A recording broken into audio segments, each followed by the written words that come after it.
आप सभी का और आप देख रहे हैं ENB न्यूज। मैं हूं आपके साथ सोनम करक। तो चलिए शुरुआत करते हैं आज के बुलेटिन की ओर। पौड़ी जिले में राष्ट्रीय राजमार्ग 534 के दुर्गड़ा से मुमखाल तक 18.1 किलोमीटर मार्ग को डबल लेन किया जाएगा, जिसके लिए केंद्र सरकार ने आपको बता दें 392.52 करोड़ रुपए की स्वीकृति दी है। सीएम पुष्कर सिंह धामी ने प्रधानमंत्री नरेंद्र मोदी और केंद्रीय सड़क एवं परिवहन मंत्री नितिन गडकरी का आभार जताया। उन्होंने कहा कि केंद्र सरकार के सहयोग से उत्तराखंड में सड़कों के सुधार का काम लगातार जारी है। इस परियोजना से उत्तराखंड और उत्तर प्रदेश के बीच कनेक्टिविटी बेहतर होगी और ये लैंसडाउन कैंटोनमेंट एरिया तक बेहतर पहुंच प्रदान करेगा।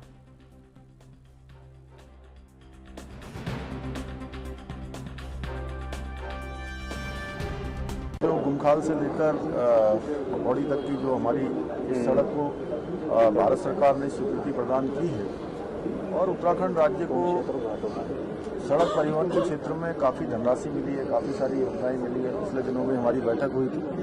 मैं इसके लिए माननीय प्रधानमंत्री जी का और माननीय सड़क परिवहन मंत्री जी का बहुत धन्यवाद करता हूँ। उत्तराखंड की जनता से सीएम सर क्षेत्र को लेकर उत्तराखंड के सीएम पुष्कर सिंह धामी ने राज्य में बढ़ते मानव वन्यजीव संघर्ष को गंभीर चुनौती करार दिया और कहा कि ये केवल वन विभाग की जिम्मेदारी नहीं बल्कि पूरे प्रशासन की सामूहिक जिम्मेदारी है।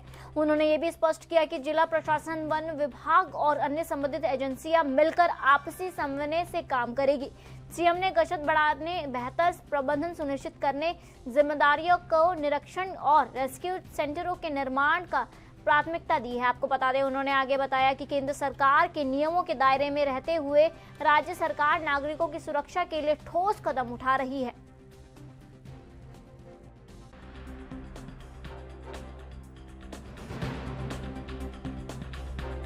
अधिकारियों को दिए गए कौन सी वाली मानव वन्यजीव को लेकर जो बढ़ती घटना है। देखिए, मानव वन्यजीव एक हमारे लिए इस समय एक बड़ी चुनौती हमारे राज्य के अंदर है। उसके लिए हमने कहा है कि सभी हमारे जिला प्रशासन के लोग, वन विभाग के लोग सब मिलकर काम करेंगे। कूड़ा प्रबंधन से लेकर गश्त बढ़ाने से लेकर लोगों की जिम्मेदारियां तय करने तक, और रेस्क्यू सेंटर बनाना भी उसमें हमारी प्राथमिकताओं में है। अन्य भी उपाय जो भारत सरकार के भी उसमें कुछ नियम है, लेकिन हमारे लिए जान माल की सुरक्षा सर्वोच्च प्राथमिकता है। उसको लेकर हम काम कर रहे हैं और हमारा प्रयास रहेगा कि आने वाले समय में हर हाल में जान माल की सुरक्षा की जाए। प्रदेश बीजेपी मुख्यालय में हाल ही में कई जनप्रतिनिधियों ने बीजेपी की सदस्यता ग्रहण की और संगठन को मजबूत करने का संकल्प लिया है। इसी तरह प्रदेश कांग्रेस मुख्यालय में 21 रिटायर्ड अधिकारियों ने कांग्रेस की सदस्यता ली है। दोनों पार्टियां 2027 के चुनावों के लिए अपनी तैयारियों में जुटी हुई है। वहीं बीजेपी के प्रदेश महामंत्री कुंदन परिहार ने कहा कि बीजेपी सरकार के चौमुखी विकास कार्यों के चलते लोग पार्टी से जुड़ने के लिए प्रेरित हो रहे हैं। उन्होंने आगे बताया कि कांग्रेस पर निशाना साधते हुए आगे कहा कि कांग्रेस अपने सदस्य अभियान के प्रति गंभीर नहीं है और नकारात्मक राजनीति के कारण पार्टी कमजोर हो रही है।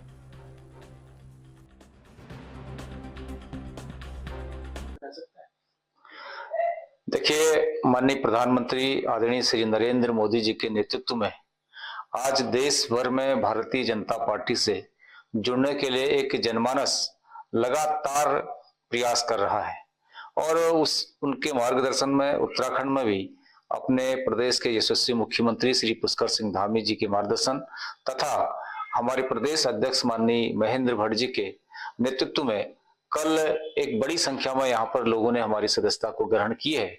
क्योंकि हम सब लोग जानते हैं कि उत्तराखंड में जहां हमारी सरकार चौमुखी विकास कर रही है, वहीं कई जनप्रतिनिधि जो निर्वाचित हुए हैं वो काफी समय से ये प्रयास कर रहे थे कि भारतीय जनता पार्टी उनको ज्वाइन कराई जाए, लेकिन हमारे कई कार्यक्रम बीच में थे और उस कारण से हम उनको नहीं करा पाए। तो जब काफी संख्या हमारे पास आ गई, इस प्रकार की सूची आ गई, तो उसके कारण से कल हम लोगों ने उनको पार्टी में ज्वाइनिंग कराया है। और जहां तक आपने कांग्रेस का जो प्रश्न है, मैं समझता हूं कि कांग्रेस तो कभी भी सदस्यता अभियान के प्रति न तो गंभीर रही, न कांग्रेस के सदस्यता अभियान के प्रति जनता कभी गंभीर रही। कोई भी व्यक्ति आज कांग्रेस की सदस्यता अभियान नहीं लेना चाहता है, क्योंकि कांग्रेस आज हम देखते हैं कि देश में, प्रदेश में लगातार अपने नकारात्मक राजनीति के कारण से निचले स्तर पर पहुंचती जा रही है, रसातल पर पहुंचती जा रही है। भारतीय जनता पार्टी विश्व की सबसे बड़ी पार्टी है और कांग्रेस भारतीय जनता पार्टी का मुकाबला कर पाएगी, ये सोचना भी ठीक नहीं। देहरादून के घंटाघर के पास हाल ही में अवैध मजार की ध्वस्त करने की कार्रवाई की गई है। जिला प्रशासन और एमडीडीए ने मिलकर ये कदम उठाया है, जिसमें नोटिस अवधि समाप्त होने के बाद बुलडोजर चलाकर अतिक्रमण हटाया गया है। इस दौरान भारी पुलिस बल तैनात किया गया था। सीएम पुष्कर सिंह धामी ने कहा कि देवभूमि की संस्कृति को बनाए रखने के लिए सरकारी जमीनों पर अवैध अतिक्रमण करने वाले ढांचों को गिराया जा रहा है। अब तक 600 से अधिक अवैध ढांचों को हटाया गया है और 10,000 एकड़ जमीन कब्जा मुक्त की गई है।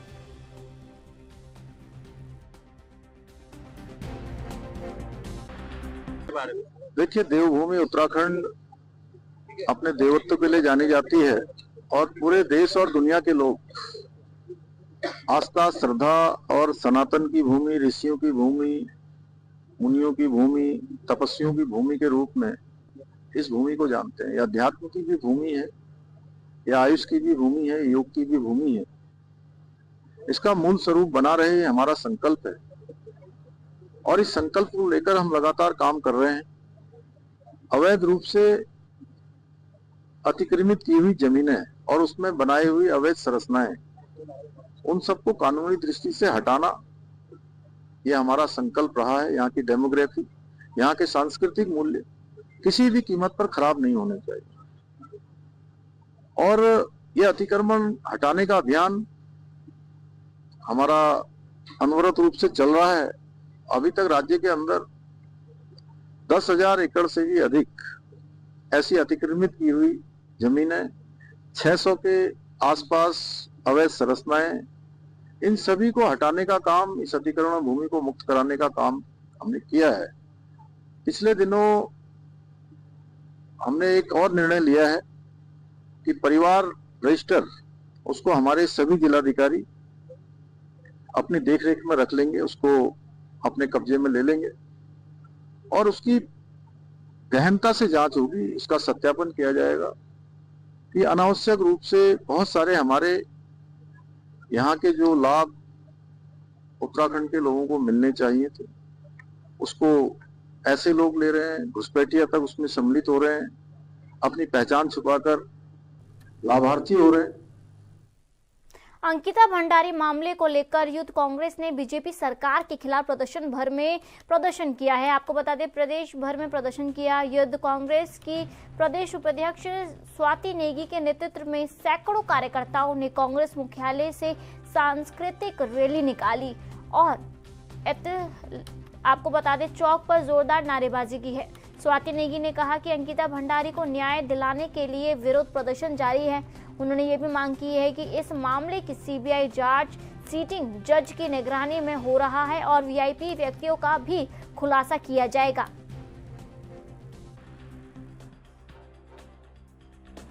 आपने जो है डेड बॉडी बनाई है, आगे क्या कुछ रहेगी? ये डेड बॉडी इसलिए बनाई गई है आज क्योंकि प्रदेश सरकार का जो जमीर है मर चुका है, जो धामी जी की अंतरात्मा है वो मर चुकी है। जो बच्ची है अंकिता भंडारी, उसकी आत्मा ऊपर से चीख चीख के पुकार लगा रही है कि मुझे न्याय दिया जाए। जितने भी वीआईपी है जिनका नाम उजागर हो गए वो खुलेआम घूम रहे हैं। प्रदेश सरकार उनके खिलाफ कोई एक्शन नहीं लेना चाह रही क्योंकि उनकी पार्टी में संलिप्त लोग हैं ये, तो ये उसके खिलाफ हमारा विरोध है कि जो भी दोषी है जिनका नाम उजागर हुआ उनके खिलाफ सुप्रीम कोर्ट के जज के अधीन सीबीआई जांच कराई जाए। प्रदेश बीजेपी मुख्यालय में हाल ही में कई जनप्रतिनिधियों ने बीजेपी की सदस्यता ग्रहण की और संगठन को मजबूत करने का संकल्प लिया। इसी तरह प्रदेश कांग्रेस मुख्यालय में 21 रिटायर्ड अधिकारियों ने कांग्रेस की सदस्यता ली। दोनों पार्टियां 2027 के चुनावों के लिए अपनी तैयारियों में जुटी हुई है। वहीं बीजेपी ने प्रदेश महामंत्री कुंदन परिहार ने कहा कि बीजेपी सरकार के चौमुखी विकास कार्यों के चलते लोग पार्टी से जुड़ने के लिए प्रेरित हो रही है। उन्होंने कांग्रेस पर निशाना साधते हुए कहा कि कांग्रेस अपने सदस्य अभियान के प्रति गंभीर नहीं है, नकारात्मक राजनीति के कारण पार्टी कमजोर हो रही है।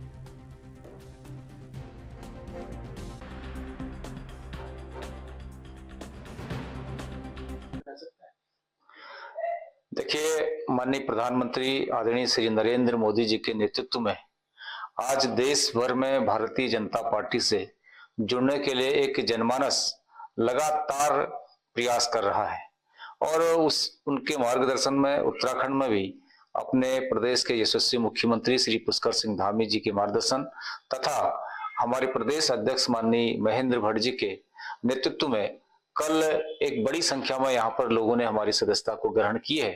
क्योंकि हम सब लोग जानते हैं कि उत्तराखंड में जहां हमारी सरकार चहुमुखी विकास कर रही है, वहीं कई जनप्रतिनिधि जो निर्वाचित हुए हैं वो काफी समय से ये प्रयास कर रहे थे कि भारतीय जनता पार्टी उनको ज्वाइन कराई जाए, लेकिन हमारे कई कार्यक्रम बीच में थे और उस कारण से हम उनको नहीं करा पाए। तो जब काफी संख्या हमारे पास आ गई, इस प्रकार की सूची आ गई, तो उसके कारण से कल हम लोगों ने उनको पार्टी में ज्वाइनिंग कराया है। और जहां तक आपने कांग्रेस का जो प्रश्न है, मैं समझता हूं कि कांग्रेस तो कभी भी सदस्यता अभियान के प्रति न तो गंभीर रही, न कांग्रेस के सदस्यता अभियान के प्रति जनता कभी गंभीर रही। कोई भी व्यक्ति आज कांग्रेस की सदस्यता अभियान नहीं लेना चाहता है, क्योंकि कांग्रेस आज हम देखते हैं कि देश में, प्रदेश में लगातार अपने नकारात्मक राजनीति के कारण से निचले स्तर पर पहुंचती जा रही है, रसातल पर पहुंचती जा रही है। भारतीय जनता पार्टी विश्व की सबसे बड़ी पार्टी है और कांग्रेस भारतीय जनता पार्टी का मुकाबला कर पाएगी, ये सोचना भी ठीक नहीं है। सीएम पुष्कर सिंह धामी ने श्रीकोट स्थित नर्सिंग कॉलेज का नाम बदलकर स्वर्गीय अंकिता भंडारी के नाम पर करने की घोषणा की है। इस पर विपक्ष ने सवाल उठाए हैं कि कांग्रेस के महामंत्री नवीन जोशी ने कहा कि यह घोषणा पहले 2 साल पहले की जा चुकी थी, तो अब इसे क्यों दोहराया जा रहा है। वहीं पर जोशी ने यह भी पूछा कि जब पूरे प्रदेश में अंकिता भंडारी को न्याय दिलाने के लिए आंदोलन चल रहा है, तो सरकार उनकी मांगे क्यों नहीं पूरी कर रही है। उन्होंने सरकार की नीयत पर भी सवाल खड़े किए हैं।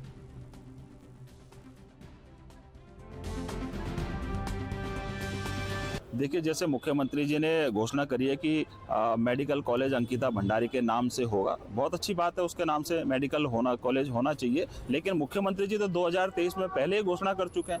राज्य की जनता जानना चाहती है जो आपने पहले घोषणा करी थी उस घोषणा का क्या हुआ।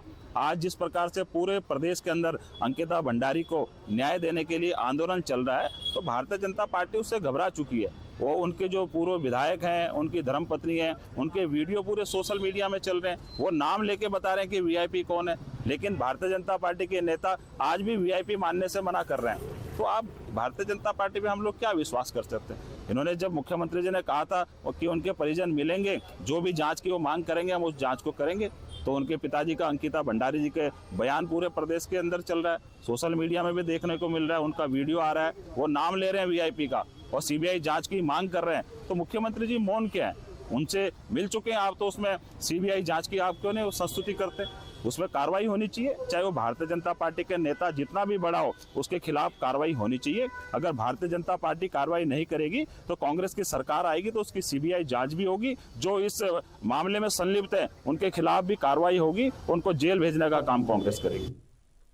उत्तराखंड में जी राम जी अधिनियम 2025 को लेकर कांग्रेस के प्रस्तावित आंदोलन पर पलटवार करते हुए नैनीताल लोकसभा सांसद अजय भट्ट ने कांग्रेस को घेरा। उन्होंने कहा कि कांग्रेस की भगवान के नाम से हमेशा परेशानी रही है और जी राम जी योजना के नाम पर जनता में भ्रम फैलाने का आरोप लगाया है। अजय भट्ट ने आगे कहा कि कांग्रेस को पीएम नरेंद्र मोदी के 2047 में विकसित भारत की संकल्पना से डर लग रहा है और जी राम जी योजना को उद्देश्य रोजगार और आजीविका प्रदान करना है।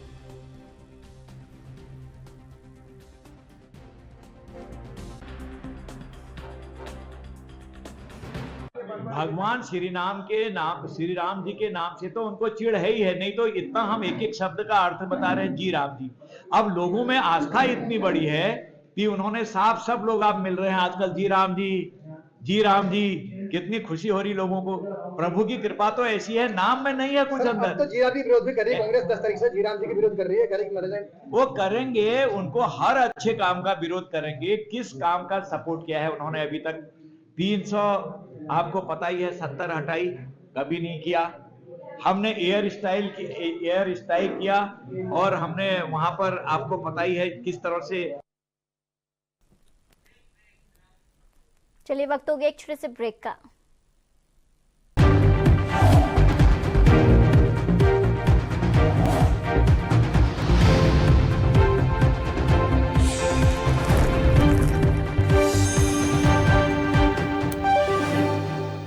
बाद आप सभी का स्वागत है और आप देख रहे हैं एएनपी न्यूज। बढ़ते हैं अगली खबर की ओर।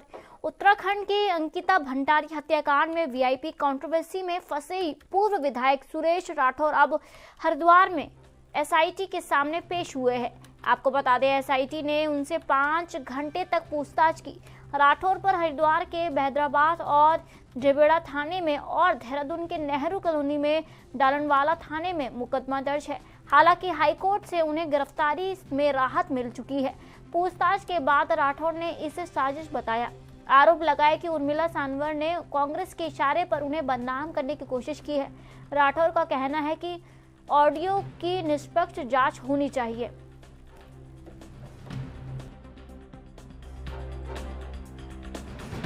जांच पड़ताल चली, पूछताछ चली।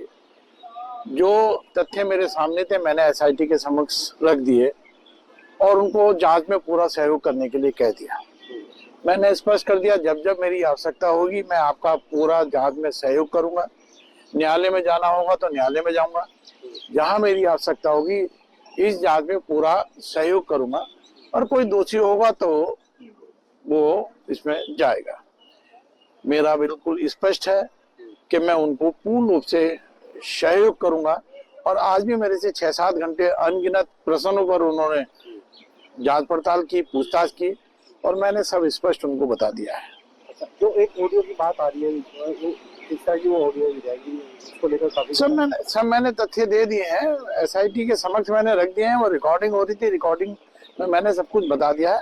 बाकी और कुछ होगा तो न्यायालय में बुलाया जाएगा तो मैं न्यायालय में जाकर अपना पक्ष रखूंगा और जांच में पूरा सहयोग करूंगा। बस यही मेरा कहना है। जिस तरह अंकिता भंडारी को लेकर इस बात की जा रही है और उर्मिला सांवर की बात, मैंने सारी बातें उनके समक्ष रख दी हैं। जो देना था मैंने वो दे दिया है, वो साक्ष्य मैंने दे दिया है और वो मुझे इससे ज्यादा कुछ और जो आरोप लगाया जा रहा है उसको क्या कहें? देखिए, मेरे ऊपर जो भी आरोप लगाए जा रहे हैं वो निराधार है। मैंने सारे तथ्य रख दिए, बार बार उसको। खटीमा में पीलीभीत रोड स्थित वन विभाग के ऑक्सीजन पार्क में एक भव्य सिटी फॉरेस्ट पार्क बनाने की प्रक्रिया शुरू हो चुकी है।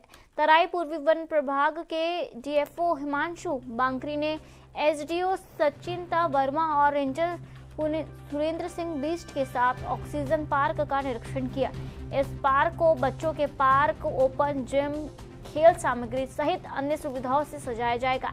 आपको बताते डीएफओ बांगड़ी ने बताया कि सिटी फॉरेस्ट पार्क का पहला फेज 90 लाख रुपए की लागत से और दूसरे फेज के लिए 2 से 3 करोड़ रुपए का प्रोजेक्ट तैयार किया जा रहा है, जिसे 31 मार्च 2026 तक पूरा किया जाएगा।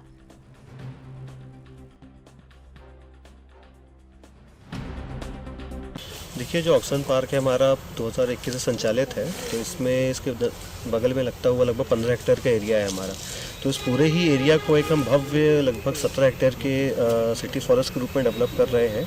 तो उसी के क्रम में जो फेज़ 1 के जो हमारे कार्य हैं वो हमारा टारगेट है कि 31 मार्च से पहले पूर्ण किए जाने हैं। तो उसी की तैयारी के संबंध में आज स्थलीय निरीक्षण किया जा रहा है, जिसमें कि कौन सी हमारी गतिविधियां हैं, किस स्थान पे प्लेस होंगी हमारे मास्टर लेआउट प्लान के हिसाब से, उसका आज स्टडी किया जा रहा है। इसके साथ ही इसमें हमें टोयोटा की तरफ से सीएसआर के माध्यम से भी कुछ चिल्ड्रंस झूले और जिम के इक्विपमेंट प्राप्त हुए हैं।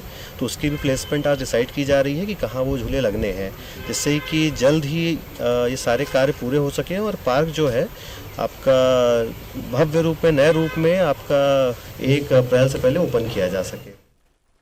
पूर्व सीएम हरीश रावत के नेतृत्व में कांग्रेस कार्यकर्ताओं ने अंकिता भंडारी हत्याकांड की सीबीआई जांच की मांग को लेकर ऋषिकेश विधानसभा में पदयात्रा निकाली। इस दौरान कार्यकर्ताओं ने अंकिता को न्याय दो और अंकिता हम शर्मिंदा है, तेरे कातिल जिंदा है जैसे नारे लगाए। हरीश रावत ने कहा कि अंकिता के बयान और नए तथ्यों के आधार पर सुप्रीम कोर्ट के जज की देखरेख में सीबीआई जांच की जानी चाहिए। उन्होंने कहा कि नामजद आरोपियों और साक्षियों को डराने वाले लोगों के खिलाफ भी एफआईआर दर्ज होनी चाहिए। रावत ने सीएम से जल्द कार्रवाई की मांग भी की है।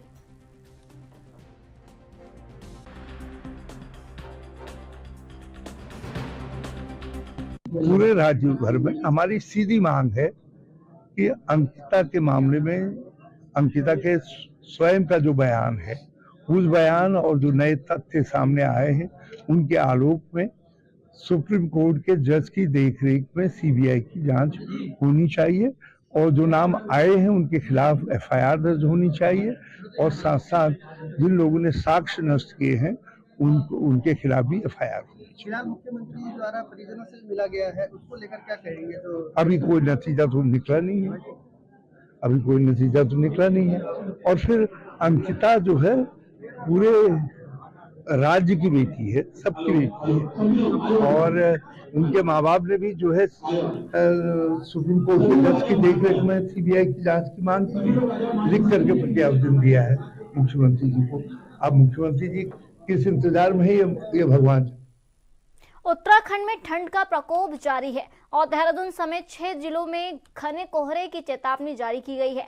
इनमें देहरादून, उधम सिंह नगर, हरिद्वार, नैनीताल, चंपावत और पौड़ी शामिल है। आपको बता दें, मौसम विभाग के अनुसार 14 जनवरी तक प्रदेश भर में मौसम शुष्क रहेगा और बर्फबारी की कोई संभावना नहीं है। बारिश और बर्फबारी न होने से प्रदेश में सूखी ठंड पड़ रही है, जिससे पर्वतीय इलाकों में शीतलहर और पाला की समस्या बढ़ गई है। वहीं मैदानी इलाकों में कोहरे ने मुश्किलें बढ़ा दी है। घने कोहरे के कारण विजिबिलिटी कम हो गई है, जिससे यातायात प्रभावित हो सकता है। लोगों ने सावधानी बरतने और अनावश्यक रूप से बाहर ना निकलने की अपील की है।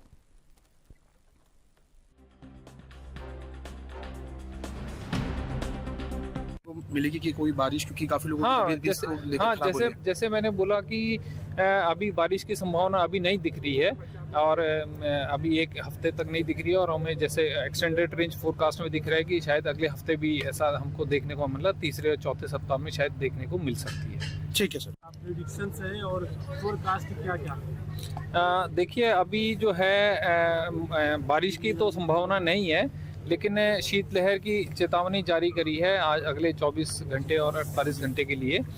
और उसके बाद जो है ये कोहरा जो है हमारे उधम सिंह नगर और हरिद्वार जिले सबसे ज़्यादा प्रभावित है, और उसके अलावा नैनीताल के और पौड़ी के भी जो और चंपावत के जो मैदानी इलाके हैं वो भी इससे प्रभावित है।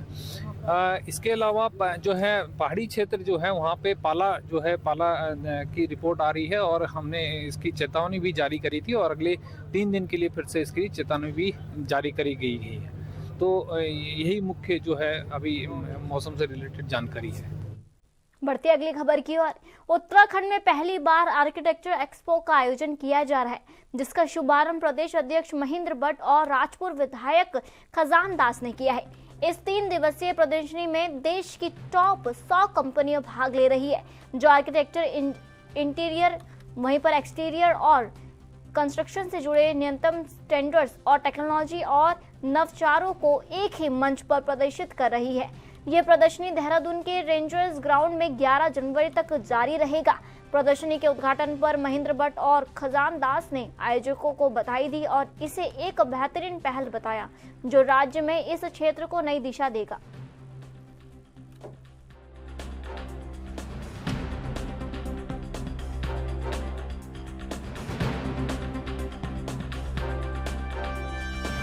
होता है, किस तरह से आप पूरे मामले को देखते हैं? देखिए, उत्तराखंड अब हर दिशा में प्रगति की ओर बढ़ रहा है, और मैं आर्किटेक्ट्स के उद्योगों को बधाई भी देता हूं कि उन्होंने अपना इस आयोजन का केंद्र देहरादून को चुना है। बड़ी संख्या में ऐसे उद्यमी जो भिन्न भिन्न क्षेत्रों के अंदर अपना एक स्थान रखते हैं, और हर जो भी प्रदर्शनी होती है उसमें नए विकल्पों की भी जानकारी मिलती है।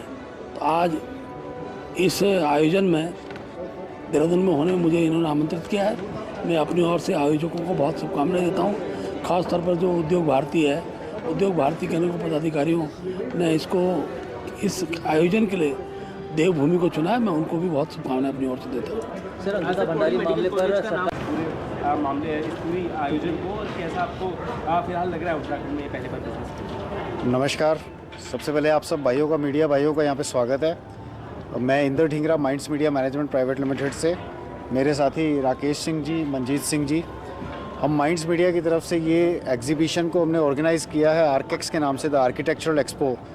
जैसा आपने बताया कि उत्तराखंड में पहली बार इस तरह का एग्जीबिशन ऑर्गेनाइज़ किया गया है। बिल्कुल सच्चाई है कि आज उत्तराखंड देहरादून में आर्किटेक्चरल जो गतिविधि हैं उसमें किस टाइप के प्रोडक्ट, किस टाइप की सर्विस, किस टाइप की टेक्नोलॉजी नए तरीके से आ रही है और किस तरह से आर्किटेक्ट्स उनको यूज़ कर सकते हैं, इन सब चीज़ों की जानकारी देने के लिए पूरे देश से बड़ी कंपनी, बड़े से बड़े ब्रांड आज अपने प्रोडक्ट को, अपनी सर्विसेज को यहाँ पर लेकर के आए हैं उनको दिखाने के लिए।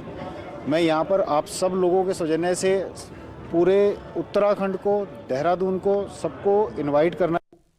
फिलहाल आज के बुलेटिन में इतना ही और आप देखते रहिए ANB न्यूज़। नमस्कार।